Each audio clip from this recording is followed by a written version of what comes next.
Today I am going to cover a new topic entitled The Dark Fact About Growing India's Income Inequality. This topic was published in the Hindu newspaper, and so I took this topic, which is very much a relevant topic. Why?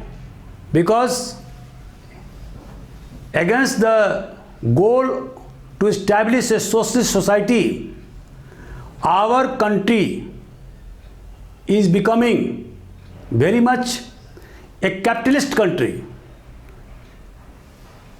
The gap between the rich and the poor is very much widening with the passage of time, and after the liberalization, privatization and globalization started since 1991, the country is facing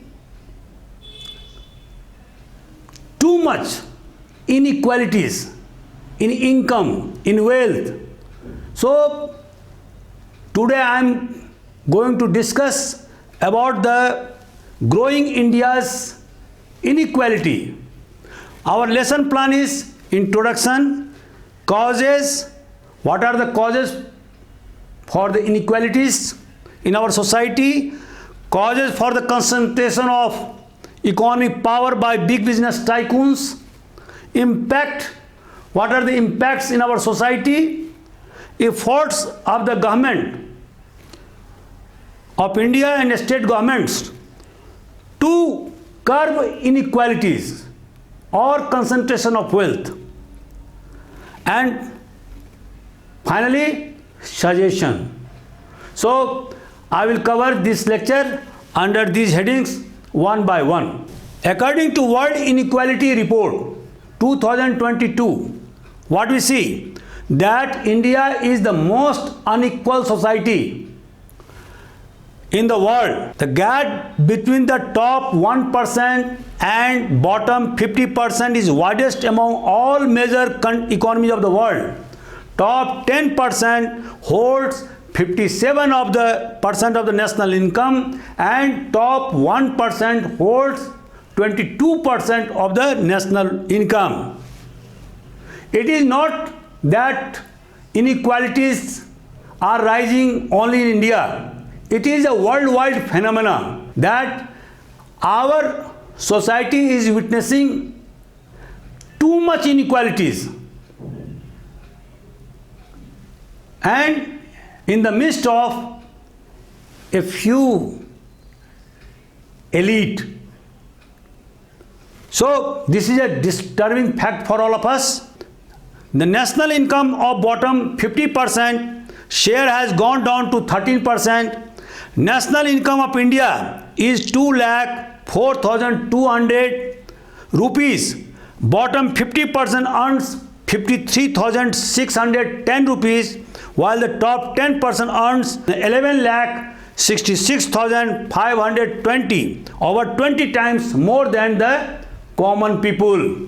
Average household wealth in India is around 9,83,010 rupees. The bottom 50% of India owns almost nothing. In 2021, the wealthiest 10% of the population owned 65% of the total household wealth in India. Gender inequality, the share of female labor income in India is very much low at 18%, which is lower than the average in Asia. In Asia, the percentage is 21, excluding China, where the female labor force constitute more than 45%. The earliest socialist policy under the 5-year plan contributed to reduction in the share of top 10% who had 50% of the income at the time of the independence or during the colonial era.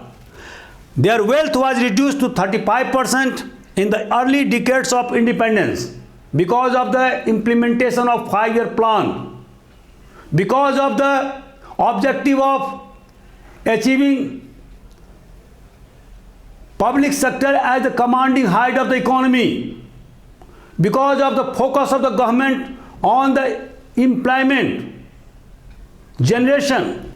However, since mid-80s, when the privatization started in India, deregulation and liberalization policy were adopted. This led to the extreme increases in income and wealth inequality. The rich became richer. Now, while the top 1% profited from the economic reforms, growth among the lower and middle class income group has been relatively very much slow. After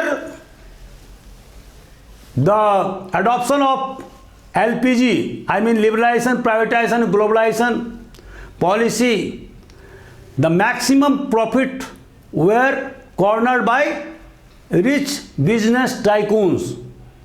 In comparison to the growth of their income, the income of lower middle class or middle class had not been steady. We have now an unequal society with an affluent rich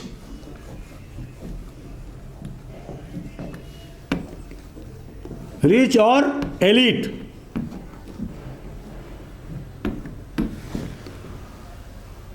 The growth rate of the bottom 50% of the population was at 2.2% per year between 1951 to 1981. The trouble is that the growth rate remained exactly the same over the past 40 years for the bottom of 50% population, that is 2.2%. But in the same period, the growth rate of the business tycoons or upper class achieved manifold.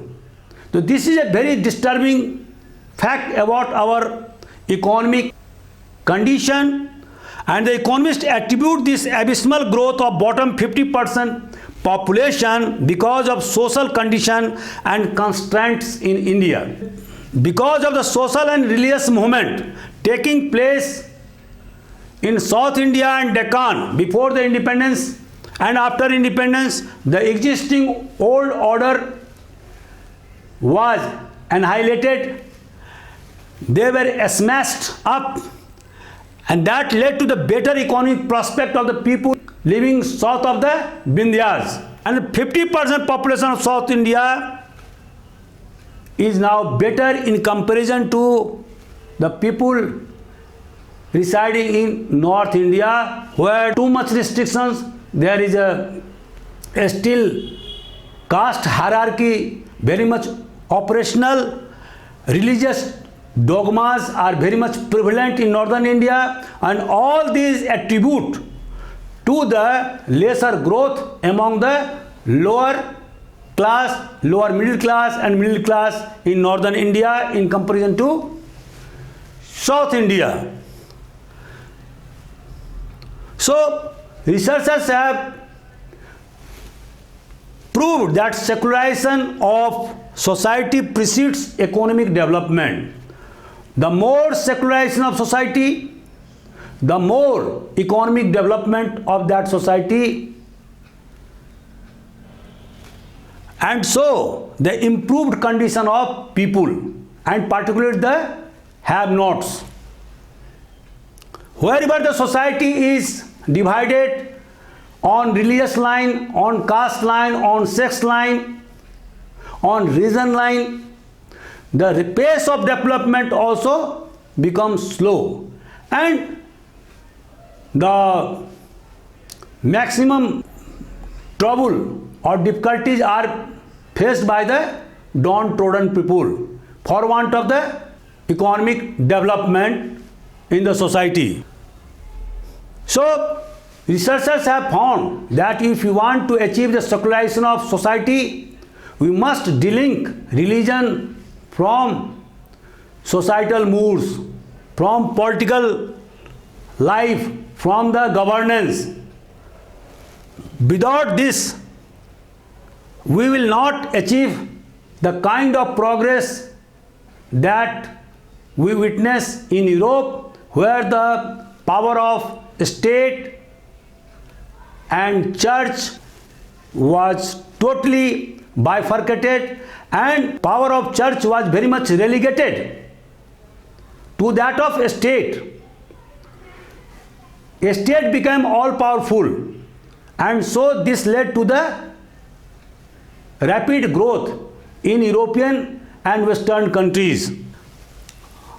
After liberalization, globalization and privatization, LPG model, what we see that the maximum profit or the growth was cornered by the big business tycoons, and they were the most beneficiaries of liberalized policy of Government of India. This is a worldwide phenomena, and we see this kind of development in Russia, in European countries, in America. So according to the Forbes list 2014, the total number of billionaires in India had 19 out of total 1826 billionaires in the world. In China, it increased to 213. In USA, it was 536. The rapid rise of big business tycoon was on account of the phenomena of growth of their income after the adoption of the liberalization. This is the worldwide phenomena. What are the causes for this widening inequalities? Number one, the widening income disparity can be accounted for by India's badly shaped agriculture and rural safety nets. Agriculture is in bad shape. As you know, that government always fix the target of 4% agriculture growth in India. But what we see, that Indian agriculture never achieved its target except the state of MP or a few states, more than 2.2% or growth, annual growth. Its fallout was that the relative income of farmers or labor community did not rise to enhance their standard of living. Per capita for food production is also going down. Those areas which witnessed green revolution like Western UP, Haryana, Punjab, Tamil Nadu, Andhra Pradesh, what we see that now because of waterlogging and because of the salinity of soil and so many problems, the productivity is coming down. This has led to the lesser per capita ability of food, and this is a very much problem for us. Rural infrastructure now is not improving. The lot of work has been done by the central government and state government for Pradhan Mantri Gramin Sadak Yojana and all these things, but because of the poor quality of construction, most of the roads or Pakka road or metal road had become non-motorable now, and their lifespan is also very much short. So public distribution system is not performing at par with its potential because of so many leakages, because of so many loopholes. That leakage must be tightened up, must be bridged up. Market forces are also operating in favor of the urban India, and rural India is at disadvantage. The outcome of all this problem is that the rural India is not progressing parallel to urban India. The result is mass migration every year to urban centers, leading to the piling of large scale slum dwellers in big cities, and this has caused lot of law and order problem in those cities. The contract system adopted by factory owners and thereby weakening the strength of trade unions of India. For example, in Bokaro Steel City, Before 2006, the total employment was more than 65,000. Now it has been reduced to 9,000. Maximum work is now being given to contractors who employ contract workers on minimum wages, on lower wages. This has reduced the bargaining capacity of trade unions in India. Low wages to the worker by the factory owners and absence of better working condition, inadequate employment generation, differential regional growth, highly unequal assets. All these are factors, are causes for the concentration of wealth and widening inequalities in our society. Causes for the concentration of economic power by big business tycoons. Number one, intercompany investment, diversion of fund by one company to another company, and then interlocking this company and appointment of director of more than 2 or 4 companies. This way, intercompany investment leads to siphoning of the wealth created by particular factory and then sending to another factory where the decision maker are the same in both companies. So intercompany investment, number one, lack of a specified policy in giving licenses. Till now, government has not been clear as to whom we should give licenses. Those business tycoons who had already business in particular field should not be given the license for that item, because they will monopolize, and secondly they will debar the newcomers from investing in particular item. So the lack of a specified policy in giving licenses and then grabbing of business and industrial opportunity by big business houses, because of that they have got expertise, they have opportunity, they have manpower, they have wealth power. So whenever government announces any policy, they just grab opportunities and made money. Next, control over banking companies. Most of the banks operated in India before the nationalization in 1969, and even after that works for the benefit of big business tycoons. Similarly, so many financial institutions which are working in India, they also support these business houses. Control through diversification and technological integration. Performance of Competition Commission below potential. MRTP, monopoly and restrictive trade practices was abolished, and in its place Competition Commission was established in India in 2002, but its performance is not up to the mark. It is below its potential. Impact. What are the impact of the concentration of wealth in a few hands and widening inequality? Number one, Indian economy continues to grow faster than most of the countries in the world, but the growth has not trickled down to the bottom of the society. Planners had assumed that with the higher growth, that growth will trickle down to the lower level of the society, but this did not happen adequately. Although it trickled down, but only marginally. Most of the benefits of this higher growth was cornered by big business houses.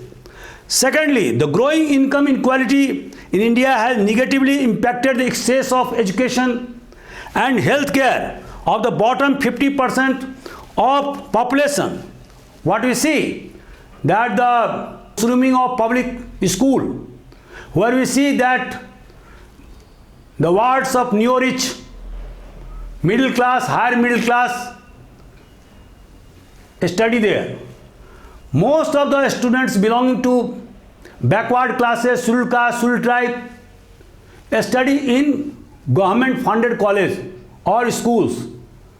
What does this mean? It means that there is a widening gap, because the weaker section, particularly the bottom 50% of the population, cannot afford high fees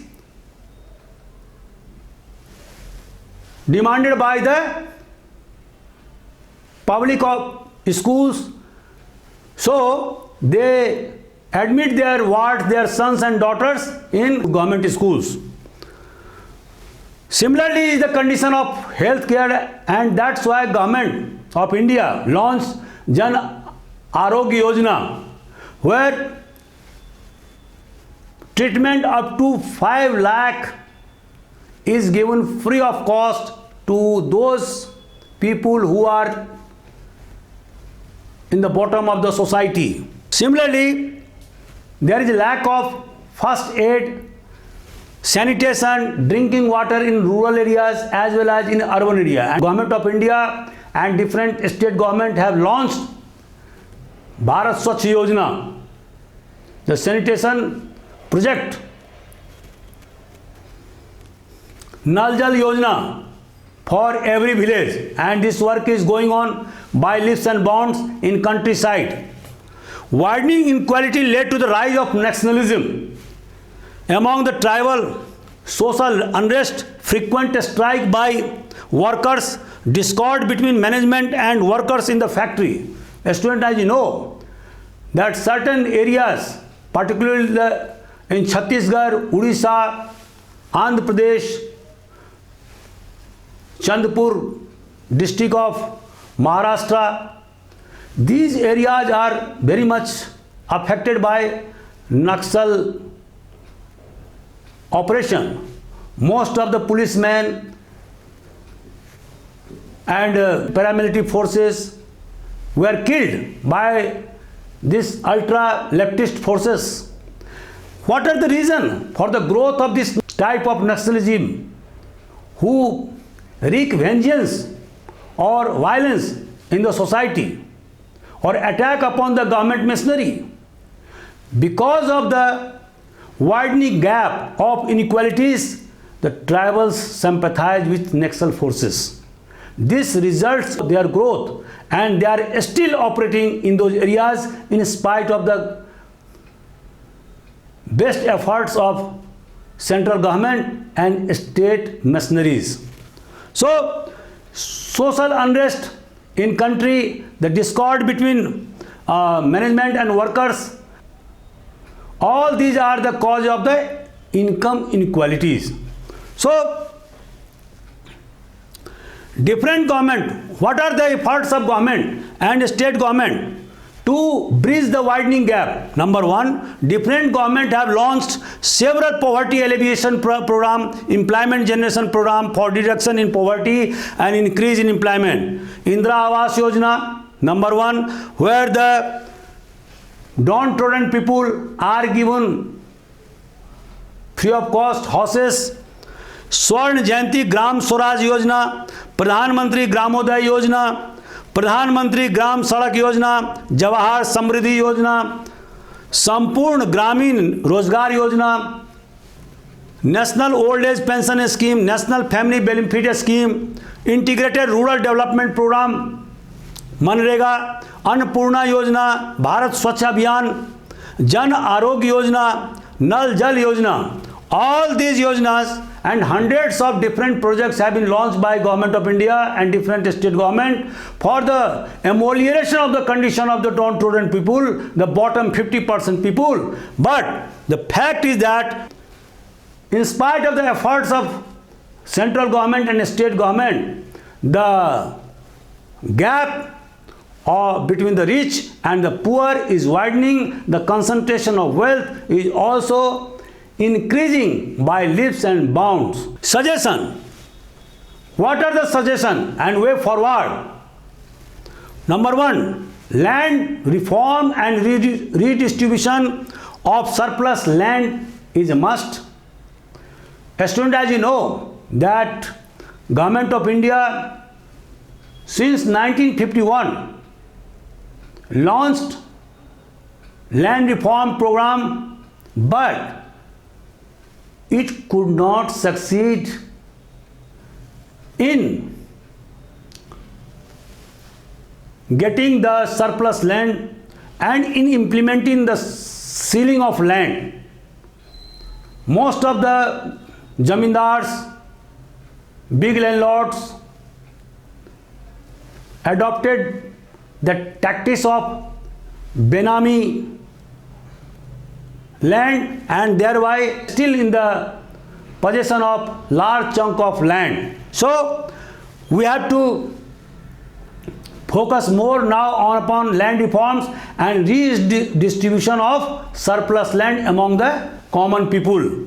Secondly, control over monopolies and restrictive trade practices and strengthening of competition commission in India. Third, social security measures, employment program, minimum needs program, uplift of the rural poor, and finally taxation. In yesterday's paper, what we saw that only 5.9 crore people filled the income tax paper, income tax return paper. What does this indicate? That government is still to mop up direct taxes or income taxes from large chunk of people. Most of the people do not pay income tax. In a population of 140 crore, only 5.9 crore people fill the income tax return. This is very bad. The tax net must be increased to have at least 20% of the people under income tax net. This is necessary to bridge the widening gap between the rich and the poor and to reduce the unnecessary display of luxurious goods among upper middle class or middle class. So all these